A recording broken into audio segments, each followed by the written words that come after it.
Vous avez ici la zone dite derrière l'ambassade de Chine, côté Macjos. C'est un feu de bois qui permet aux populations qui n'ont pas où se reloger et qui dorment ici de se nourrir.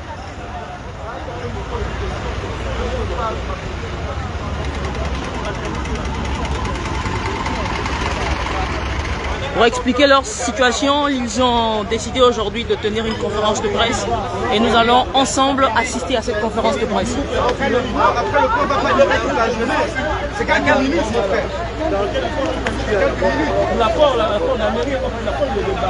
Mais la route de cycliste ne circule plus. C'est barré quelques minutes. C'est barré. Est-ce que ça sort? Ça ne sort. Regarde, la route n'est pas ça. C'est barré. On est prêt? Ok.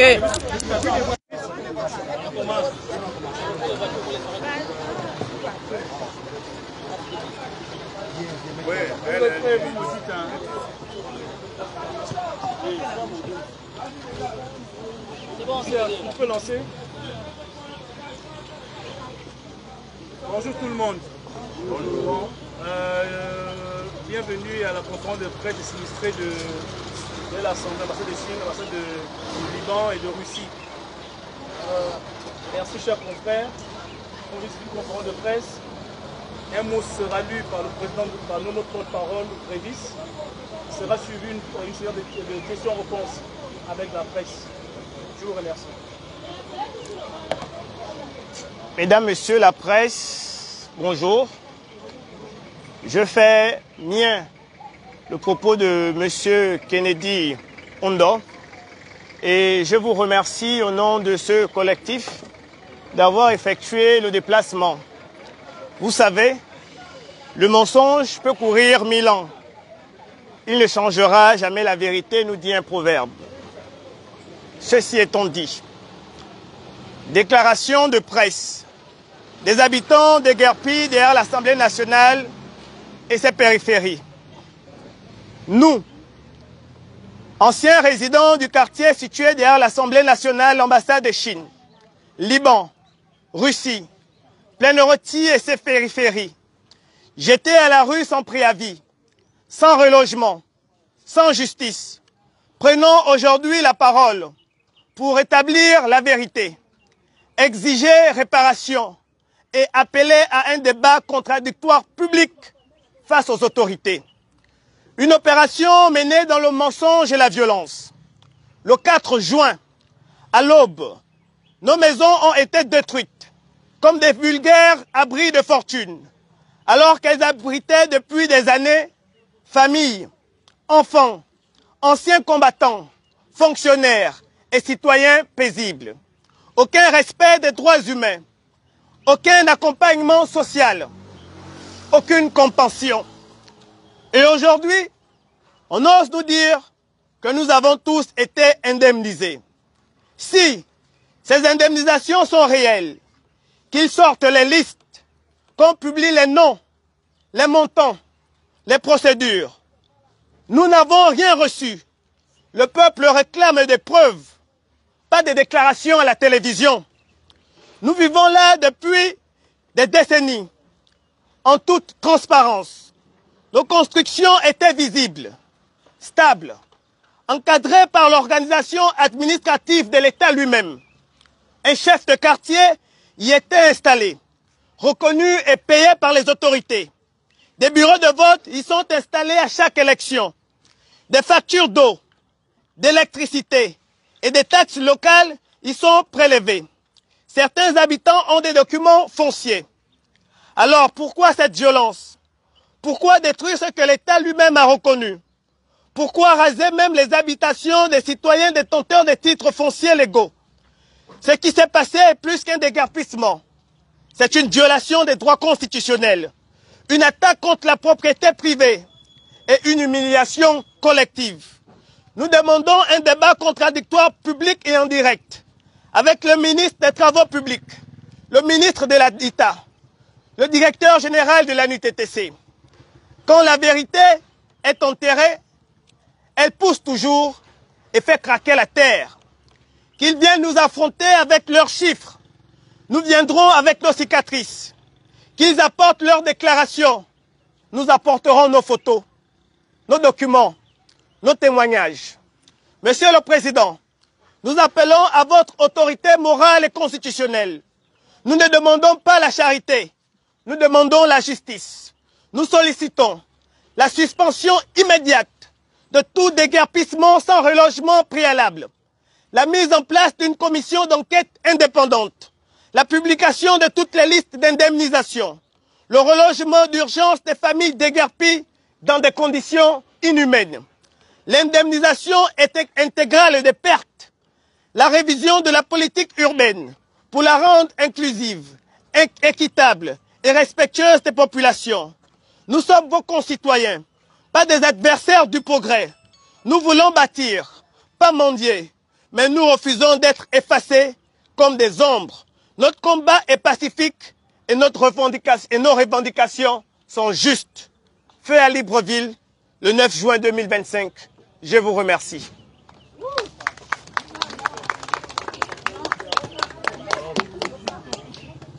Alors, nous sommes disposés à répondre aux questions.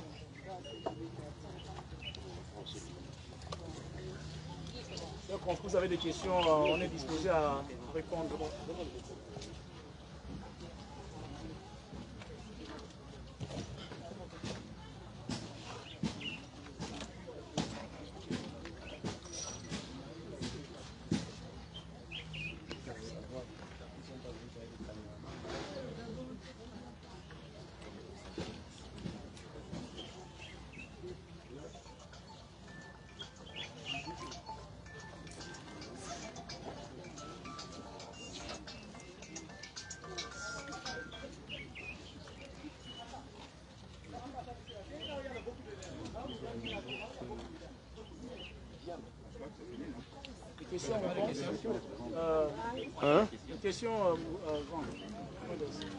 J'ai une question. Oui. Agence Équateur. Alors, selon les dires des autorités, vous avez été averti de la destruction qui a lieu sur vos sites. Est-ce que c'est vrai? Est-ce que vous pouvez apporter votre part de vérité à ce niveau-là? Qu'est-ce qui s'est réellement passé? Alors, en ce qui concerne principalement la population de derrière l'Assemblée nationale, ambassade de Chine, avant de m'étendre, permettez-moi, avant de répondre à votre question, de vous dire que c'est une campagne qui englobe plusieurs zones. Plus on avance, plus la réponse est drastique. En ce qui concerne la population de derrière l'Assemblée nationale, ambassade de Chine, le 3 juin 2025, pendant que nous étions en train de consoler nos frères et sœurs derrière l'Assemblée nationale, derrière la RTG, nous avons reçu une impressionnante délégation composée du directeur général de l'ANUTTC, des ingénieurs et des agents de force de l'ordre. Nous sommes là le 3 juin. Venus nous sommer de libérer nos maisons sans préavis, sans indemnisation, du seul motif que nous n'avions pas de titre foncier.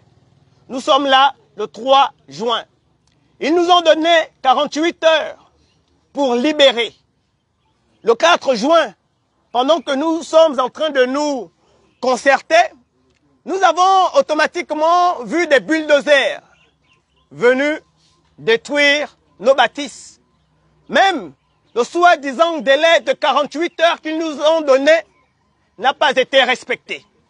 Lorsque l'on monte un peu plus haut, le 5 juin, au niveau de Plaine Rôti chez Majos, pendant que la population conjonctionne son énergie pour essayer d'avoir des éclaircissements, le militaire qui a géré l'opération dit clairement que la population de Majos n'est pas concernée par ce phénomène de déguerpissement.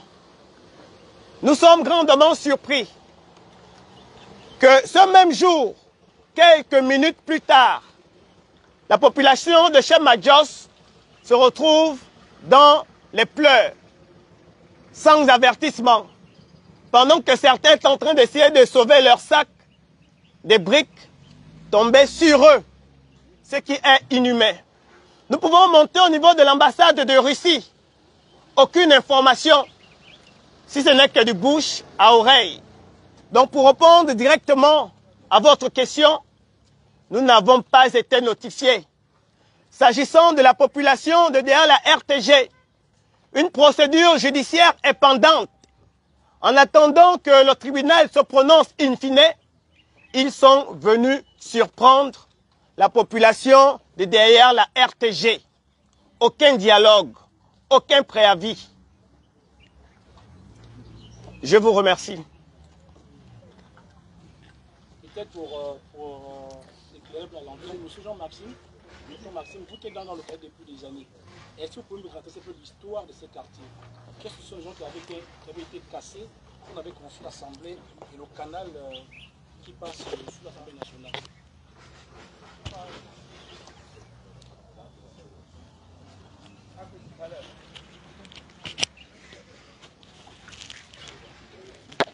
Parce qu'il s'est dit qu'on avait indemnisé tout le monde, alors qu'on sait que ce n'est pas le cas dans ce quartier. Donc, le quartier ayant une mémoire, vous faites partie des mémoires de ce quartier. Est-ce que vous pouvez vous exprimer sur la question? Il m'est difficile véritablement de répondre à cette question parce que il fallait que je fasse un peu de la recherche parce que la mémoire oublie, il y a des faiblesses. C'est pourquoi on dit que quand elle n'est pas entretenue, les connaissances ou encore les idées s'échappent. Mais ce qui est sûr, c'est que tous les quartiers de toutes les villes du Gabon ont été constitués de la même manière. C'est-à-dire, je viens m'installer, le terrain est vide, je viens m'installer.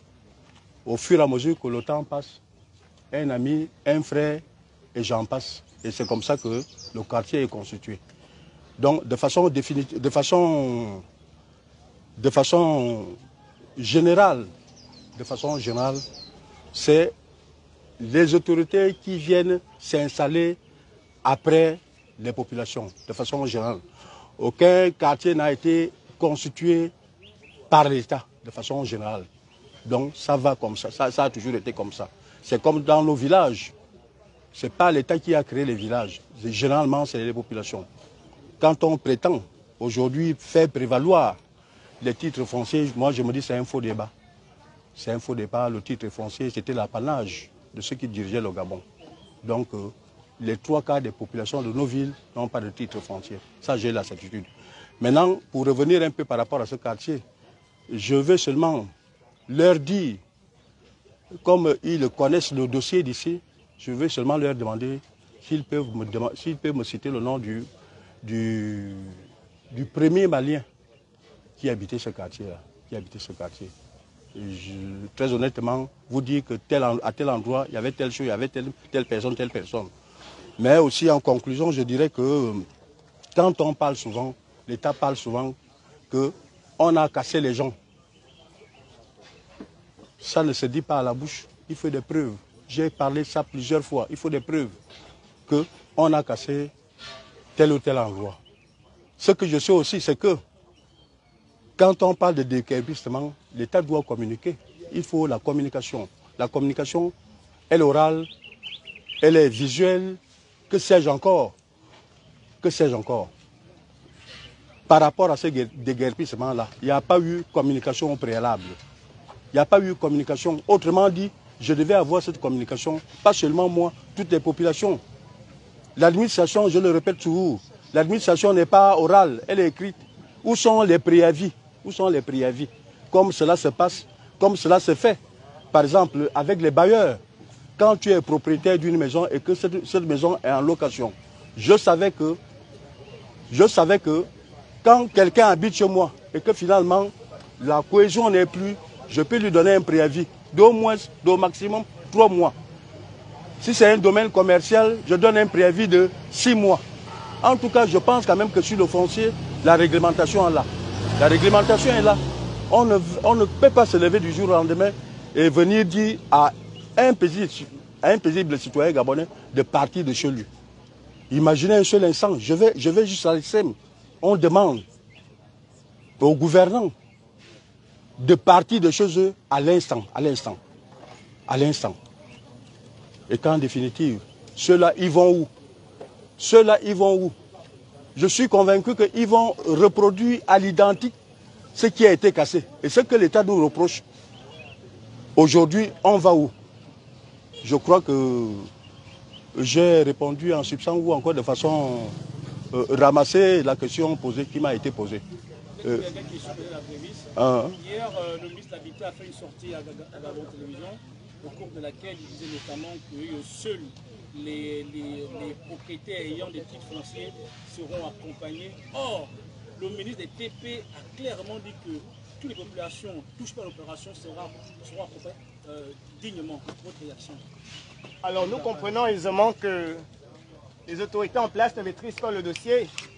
Ils ne connaissent.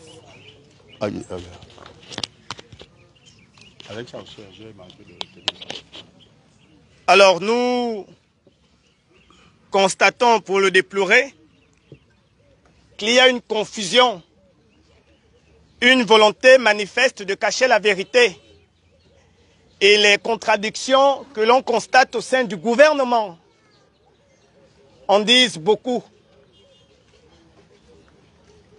Ce n'est pas une campagne d'assainissement, c'est une campagne de déshumanisation. Ils disent qu'ils vont simplement, le ministre des TP dit que seuls ceux qui sont détenteurs des titres fonciers seront accompagnés. Donc on nous casse d'abord et on l'accompagne après. Ce n'est pas une procédure. Ce n'est pas ça l'état de droit. Plus grave encore, nous avons ici des titres fonciers. Il y a certains ici qui ont des titres fonciers. Mais les maisons ont été détruites. Le ministre de l'Habitat, lui, il dit par contre que toutes les personnes seront accompagnées.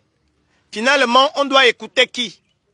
C'est la raison pour laquelle nous invitons très respectueusement le président de la République à ouvrir les yeux et à mener des enquêtes minutieuses. Qu'est-ce qui se passe? Qu'est-ce qu'il cache? Et pour le déplorer, ceux qui avaient la charge de ce dossier à l'époque de M. Ali Bongo sont quasiment les mêmes qui gèrent encore ce dossier après la transition. Qu'est-ce qu'ils faisaient pour m'étendre un tout petit peu? Ils arrivent dans une zone, je dis pas un quartier, une petite zone. Ils dédommagent assurément 2 ou 3 maisons sur 10. Ils reviennent 10 ans plus tard. On a dédommagé tout le monde. Et lorsqu'on leur demande, mais apportez-nous les preuves, l'administration, elle est écrite.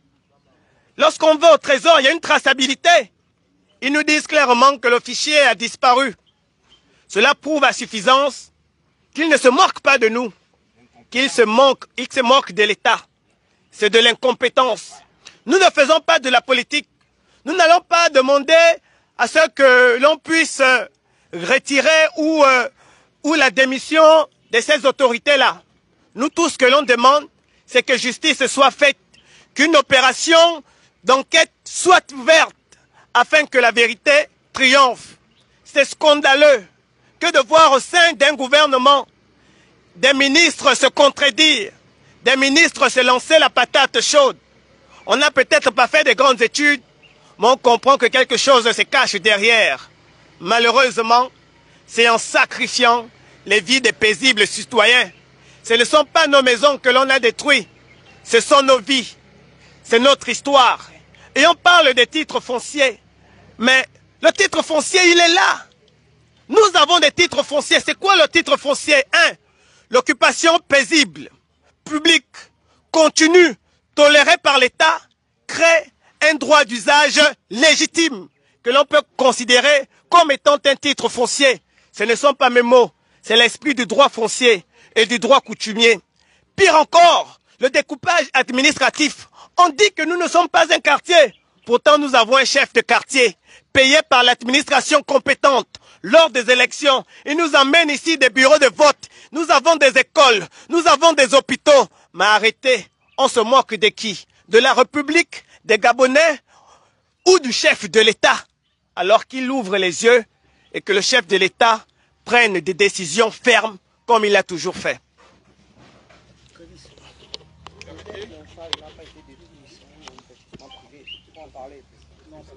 justice-là. Un investissement privé. Une question, maman. On parle de tout le texte et on parle. Peut-être un mot. Vous avez quelque chose à dire? Bon, c'est juste, je m'appelle Maman Jeannette Ibinga. Comme a si bien dit mon fils ici, on a écouté le ministre le soir, hier soir. En 2015, il y a des gens qui ont été payés. Moi, particulièrement, je n'ai pas été payé. Tout ce que je veux, c'est qu'ils nous sortent le fichier. C'est le fichier qu'on veut. Comme ça, ceux-là qui ont été payés auront des comptes à rendre à l'État. Et nous, comme ça, qui s'occupent de nous. C'est tout ce que j'avais à dire. Merci.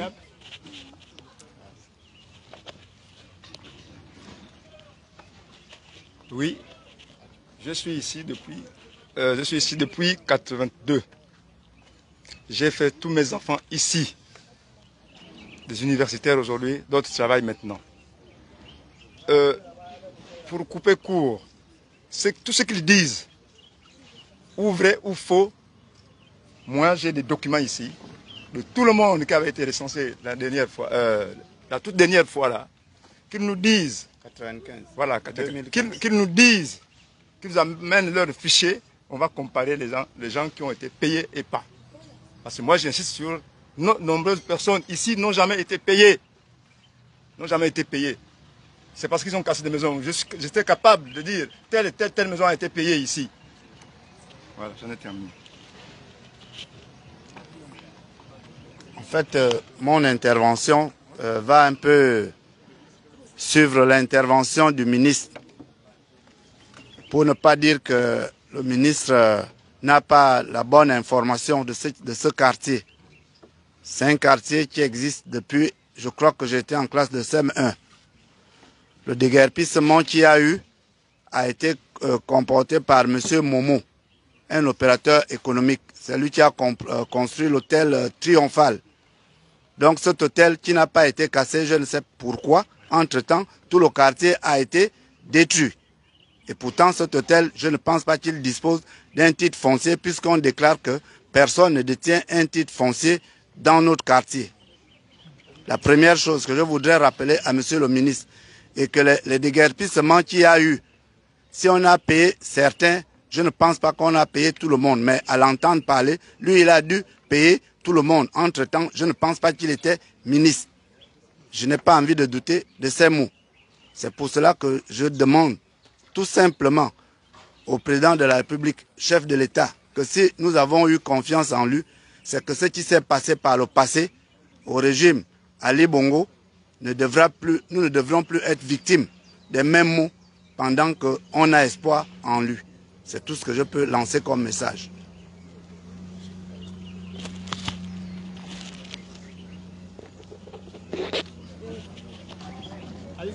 Je me nomme Bunda Bunda. J'habite ce quartier depuis très fort longtemps. La seule question, c'est juste un rappel que monsieur le ministre de l'Habitat m'excuse. Parce qu'il était là depuis 2014, sous Ali Bongo, il est là sous Olidi. Qu'il se rappelle, qu'il se rapproche de ses agents et qu'il nous sorte la liste puisqu'il persiste, il insiste, il signe que tout le monde a été payé. Qu'il nous sorte la liste de ceux qui ont été payés. Mais moi, à ma connaissance, tous les déguerpis maintenant là n'ont pas été payés. C'est le flou qu'ils sont en train d'orchestrer.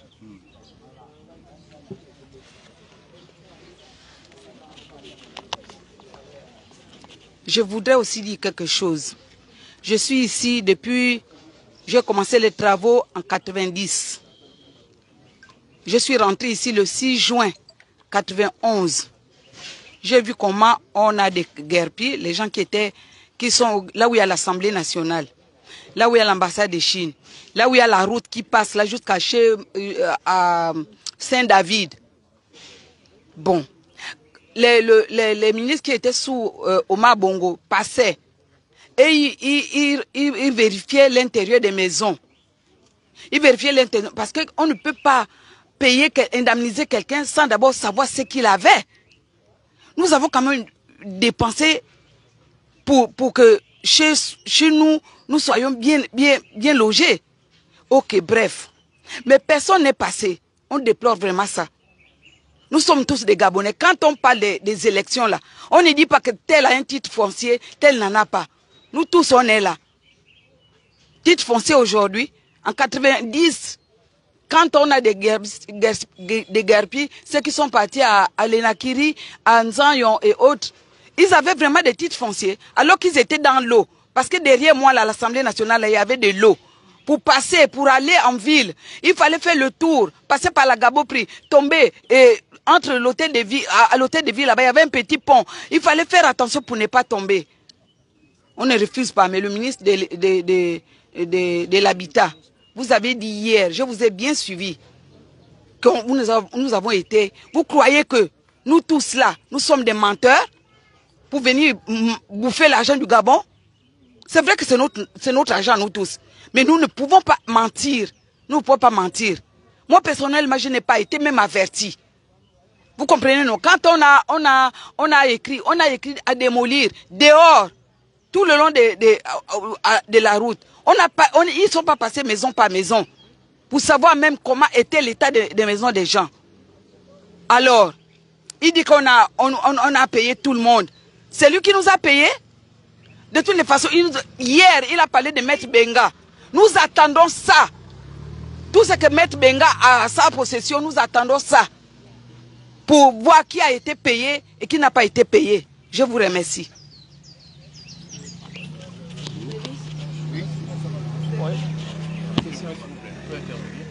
Non, c'est une conférence de presse, c'est un présidium. D'accord. Alors peut-être que... Alors il est peut-être important d'ajouter quelque chose. Avec une conviction étonnante, le ministre TTP disait hier, on a payé, ils sont revenus, on a encore payé. C'est-à-dire qu'on a payé les gens 2 ou 3 fois, alors qu'il y a beaucoup de personnes qu'on n'a pas payées. Si tel est le cas, nous allons aussi réclamer que l'on nous paye 2 ou 3 fois. Une même justice pour tous, comme on dit. C'est désolant que de voir combien de fois on joue avec l'argent public, l'argent du contribuable. Ce que nous avons vécu, tel Roti, Majos, derrière l'Assemblée, c'est étonnant, d'une violence inouïe. Entre sauver les vies, sauver les actes de naissance, on ne savait pas. Les habitants de chez Majos n'avaient pas l'information. Je le dis en regardant la caméra. Jusqu'à 30 minutes, ils ont clairement dit, on a reçu les instructions du ministre de l'Habitat. On ne touche pas votre zone. Quelques minutes après, ce sont des briques qui tombent sur le dos des jeunes. Des mamans ont fait des AVC. Les pères, les grands-pères ont perdu des actes de naissance dont les souches sont introuvables dans les mairies. Nous réclamons que justice soit faite. Et c'est étonnant. Ils reconnaissent même qu'ils se sont trompés eux-mêmes. Et ils continuent à casser les maisons des gens, sans préavis, sans indemnisation. Mais depuis quand on casse et on accompagne les gens? Ils vont dormir où? Les Gabonaises et les Gabonais dorment dehors, je vais le dire avec les mots de vérité, comme des chiens errants. C'est une honte, c'est scandaleux, c'est inhumain. Et le ministre fait des plateaux en plateaux, télé en télé, une véritable rockstar, plutôt que de venir rencontrer la population pour un débat contradictoire public.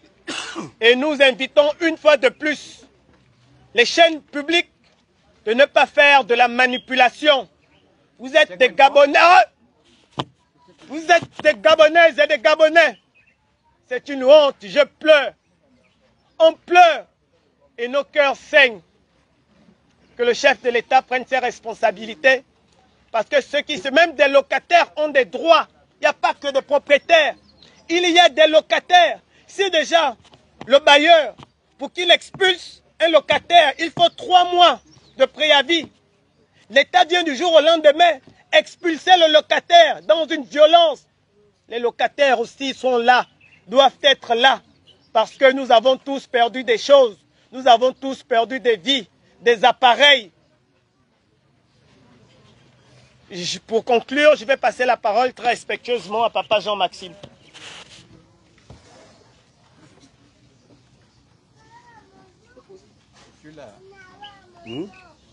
Tu veux parler? Mon dernier mot, pour ne pas rentrer en contradiction ou encore pour ne pas redire les mêmes choses. Et étant donné que les autorités compétentes ne veulent pas établir la vérité, nous exhortons le chef de l'État pour qu'il soit attentionné par rapport à nos doléances ou encore par rapport à nos cris. Parce que depuis pratiquement 5 jours, je dors à la belle étoile. Je ne savais pas que je pouvais être locataire à Libreville parce que je me suis adonné à ça. Je me suis adonné pour ne pas être locataire. Et quand je prends mon cas, je prends le cas des autres. Et permettez-moi de dire, monsieur le chef de l'État, je n'ai jamais travaillé dans ce pays, mais j'ai fait de mes mains ce que l'État gabonais a eu à casser en un jour, sans aucune, comment je peux le dire, sans préavis. Sans préavis. Moi, j'étais bailleur. S'il y a des malentendus entre mon locataire et moi, je donne un préavis de 6 mois. Et pourtant, je ne suis pas juriste, mais je sais que tout homme mérite un traitement humain. Ça, là, ce n'est pas humain. Et il faut revoir ça, monsieur le président, avec tout le respect qu'on vous doit. Je vous remercie. S'il vous plaît.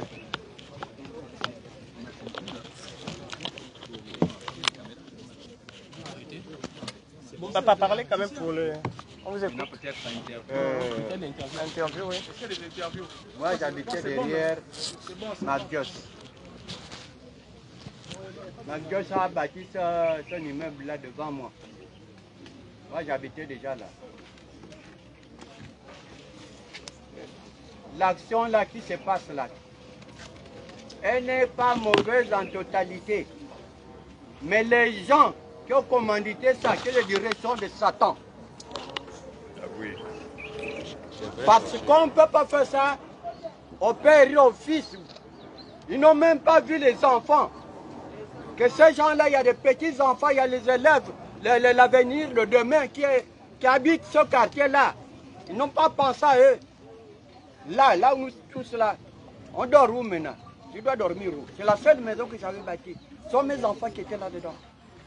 Les voilà, ça nous fait 5 jours à dormir là dehors. Si vous voulez, allons-y voir. Eux, je pense qu'ils ont déjà dit tout ce avant que je n'arrive. Tout ça là, au bord là, c'était bien. Ils avaient bien payé. Mais les gens qui disent que là-bas, à l'intérieur, ça a été payé, c'est de menteurs, ils ont bouffé l'argent. Ceux qui ont mené les premières opérations, ils ont bouffé l'argent pour camoufler, pour qu'on puisse raser tout le monde qui n'a rien perçu de leur vie. Regardez comment nous sommes maintenant dans la nature, comme des orphelins.